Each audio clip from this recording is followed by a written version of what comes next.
NXT starts off with Ethan Page versus Shawn Legacy for the North American Championship.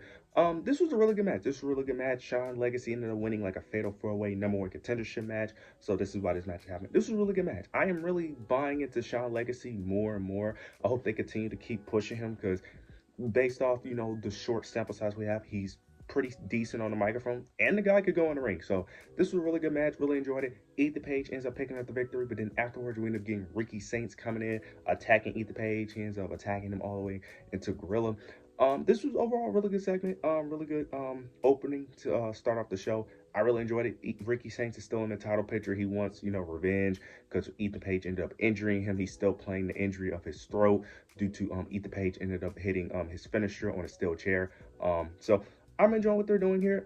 Interested to see when Ricky Saints is going to eventually get his another opportunity to eventually get a rematch. I'm assuming to dethrone Ethan Page, so Ethan Page could, put over Ricky Saints whenever that happens. So I'm interested to see where this goes, and I like how they started off the show. Afterwards, we end up getting a quick segment with the culling. The culling basically rehashed what happened last week with them kicking Brooks Jensen out the group. This ends up leading into a match against Josh Briggs and Inamura. They end up picking up the victory. Nothing too major to go over here. They're still doing slow teases of them bringing in Tatum Paxley. Now, Tatum Paxley was on the show, but they end up asking her what else does she have in store for them, and Izzy Dane ended up saying that she has her eyes on someone, which is, of course, Tatum Paxley, which is what they've been teasing. So they're slowly building up this faction. I do, like I said, the idea of bringing Tatum Paxley in the group is a good idea. She fits the group perfectly. I just don't have high hopes for it, but I can see the vision. I can see it planning out well if it's booked correctly. So I'm going to give it a chance, but I'm not going to have my expectations set too high on this. Afterwards, we end up getting a very, very, very great vignette segment from Mariah May. They end up doing like this old school basically like 1960s, 70s-esque like setting. This was really good. They had Mariah May, doing her makeup and, getting prepared, dolling herself up or whatever. And then they have like in the background, like a voiceover of like a woman of like an ad commercial that you would get from like the 60s and 70s. This reminded me kind of like Tony Storm's vignettes, but instead they had color instead of it being black and white. This reminded me of like Tony Storm vignettes to a degree with her gimmick. I really enjoyed it. This was really good. This was a really good vignette, but they was basically hyping up, building and building towards her name. They constantly was just like, who is this? Who is this character? Who is she? And they're just building up to reveal her name. And her name is Blake Monroe. That is very shocking. Now, I thought that they would, me personally, I don't hate the name. Now, I know a lot of people are not gonna like this name because anytime when a superstar, when a wrestler comes from another company and change their name, fans overreact. They did it with Finn Balor. They did it with Gunther. They did it with, who else did they do it with? They did it with everybody. Any person that changed their name from another company, especially in WWE, they always freak out. I knew they was going to change the name. Now, I thought it would be more similar to her last name. I thought it would be more similar. Well, her government name is Mariah May, but I thought it would be similar to Mariah May. I thought they would probably say something like Merlin May or Mary May, something along those lines, or just keep Mariah May, just change the E to a Y, but they went with Blake Monroe. Now, I don't hate the name, to be honest. I like the last name specifically. The Blake part, I still have to get used to saying that because Blake Monroe, I thought they would give her more of a woman name, to be fair, as her first name. But it's not a bad name. The more and more I started seeing it and the more and more I start saying it, it don't sound too bad. It's something that I think we'll get used to, like we do with all the other wrestlers that changed their name. So I think it's just something we got to get used to. I don't hate it, but it's very interesting that's the name they went with, and I'm very excited to see what they do with Blake Monroe moving forward. We end up getting a singles match between Lash Legend and Ren Sinclair. This match ended up becoming official due to a segment where Sol Ruka and Zarya was doing a challenge. They was recording themselves in the NXT locker room. Then Lash Legend ended up interrupting Ren Sinclair and Carmen Petrovic. She ends up mentioning No Quarter Catch Crew and Miles Bourne. Says that Miles Bourne is better without No Quarter Catch Crew. Then Kalani ended up jumping in, and then they ended up going back and forth. So this is why this match happened. Kalani was on commentary. So right now it looks like they're building a feud between Kalani and Lash because they are going to face each other next week, which I'm going to get to later on. But Ren Sinclair and Lash, they end up having a match. This was an alright match. Lash Legend picks up the victory.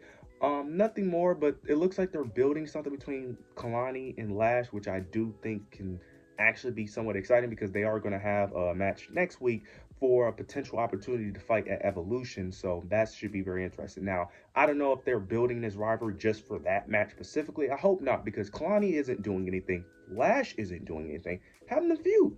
I think that could be a good feud, to be honest. Now it is an interesting dynamic because Lash is clearly a heel and Kalani is like a tweener. It's very weird because she could play a heel role due to her character, but she could also play kind of like a babyface to a degree. So it's a very weird dynamic, but I think the dynamic could work if they actually push this feud forward.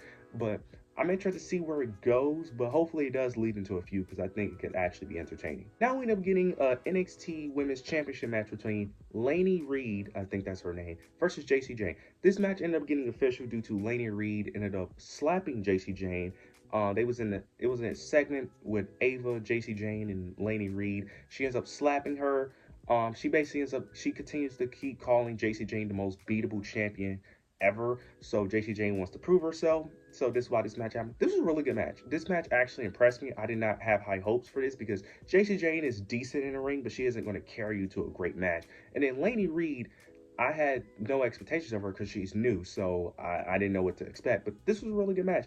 JC Jane picked up the victory due to Fallon Henley interfering, helping her pick up the victory. But after the match, you get Ava. She comes out, and she ends up announcing that there's going to be 4 singles eliminator matches. And the 4 women who wins those matches are going to be in a fatal 4-way match, and that's going to be the #1 contender to face JC Jane at Evolution. Now, I was surprised by this because when they announced this, I'm like, oh, okay, Blake Monroe is going to clearly be in this eliminator. She's definitely going to be in this. She's not in this at all, which is very shocking. She does her contract signing next week, so I guess that's part of the reason why, because technically speaking, kayfabe-wise, she's not officially a part of NXT. But I thought she was clearly going to be in this. I was like, she's going to be in this when the Evolution. But no, they end up showing the card. It's going to be Kalani versus Lash, which I explained. They've been doing this slight feud, so hopefully that feud continues afterwards. They got Jordynne Grace versus, if I'm not mistaken, I can't remember who Jordynne Grace. I think it's Izzy Dane, if I'm not mistaken, but I could be wrong. I know they got Thea Hale versus Jada Parker. They're doing that feud. They got Zarya versus Izzy Dane, if I'm not mistaken. And I think it's Lola Vice versus Jordynne Grace. So based off the 4 women, I'm going to assume that Kalani will beat Lash Legend.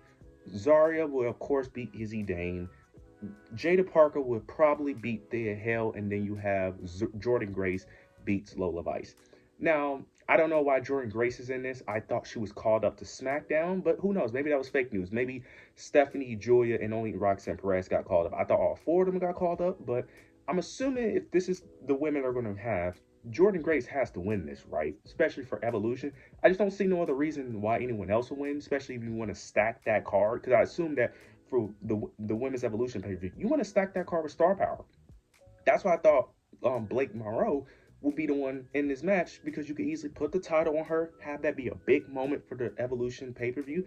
But they have Jordynne Grace. Now, I'm praying that Jordynne Grace, if she does end up being the one winning this, she should not win that. And no, do not do. The only way I could kind of see it is if you want to elevate Blake Monroe to a certain level in order for her to feel like a credible champion. I guess that could be the reasoning, but I just don't want to see. I just don't think she needs it. I just think she should be on the main roster. So I hope they give it to someone else. Now, who else could possibly win this? Jada Parker is a good contender, or Zarya, but Zarya is dealing with Soroka, so I don't think she's gonna win this. So we'll see how that plays out. But I'm cool with Zarya or Jada Parker making it. But I think they're gonna want to fill this pay-per-view with some stars. So I feel like it's either Jada Parker or Jordynne Grace, but I think Jordynne Grace is going to be the main one that picks up the victory here, face JC Jane at Evolution. Whether she wins or not, that's going to be debatable, but we have 2 months into that build. Yeah, well, we have a month actually because it's already June, but it's July 13th when that pay-per-view when that pay-per-view happens, so we'll see how that build plays out. Afterwards, we end up getting the Family versus High Rise. The story here is basically Luca Crucifino is trying to prove himself to Tony D'Angelo. Tony D'Angelo is being super paranoid and worried, and he cannot trust Luca Crucifino. Throughout this match, you have Tony D'Angelo not really trusting Luca. It was moments where he didn't want to tag in. Then when he did tag in, he wanted Luca to not be involved and not help him that much. But towards the end of the match, you get Channing Stacks. He interferes. He ends up bringing out the crowbar, but Tony D'Angelo was able to stop him. Then you get Luca Crucifino picking up the crowbar and are slowly teasing that he potentially was going to attack him, but he doesn't. And he ends up just picking it up and just staying in there. Tony sees him and he thinks that Luca was about to attack him, but Luca is trying to convince him that he wasn't going to do anything. He just picked it up. High Rise ended up taking advantage and picking up the victory. Um, I'm very this story is starting to slow down a bit now. It's going to pick back up once they start putting Channing Stacks more involved in the story. They're right now they're telling the story of Luca Crucifino, but once they involve Channing Stacks a little bit more in Adrian Rizzo, the story should pick back up. So they're slowly burning this story. High Rise picked up the victory finally. I swear, this feels like their first victory as a faction. It is so crazy, the downfall of Wesley is very wild. But and they finally gave them a name after months of being a faction. So yeah. So we'll see where this story goes with the family. Now we get the main event: Jasper Troy versus Obafemi.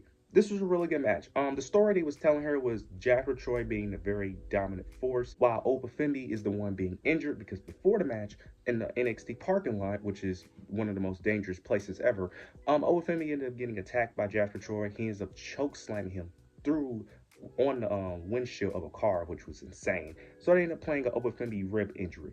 This was really good, but Obafemi, of course, ends up retaining. And typically, I don't like when they do injuries, but in this situation, it's fine only because it's Obafemi. If it wasn't Obafemi, I would not like this. But Obafemi is such a dominant force, it's acceptable. And plus, Jasper Troy looked very dominant for 90% of the match. Now, there was a moment where Jasper Troy was supposed to kick out, but the referee didn't count three, and they said he lifted his shoulders up, but he didn't.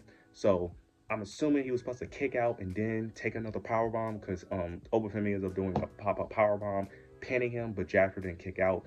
They end up counting to two when he should have counted to three, and then they end up doing another pop-up powerbomb to pick up, so Oba could pick up the victory. So they clearly have a lot of investment in Jasper Troy. Very interested to see what they do moving forward due to Oba winning. So I'm very interested to see what they do afterwards, after this loss. Is he going to go after him again, or is he going to face other opponents? So I'm very interested how this plays out. But you guys let me know your thoughts and opinions down below. Make sure to like, comment, subscribe. But yeah, that's it.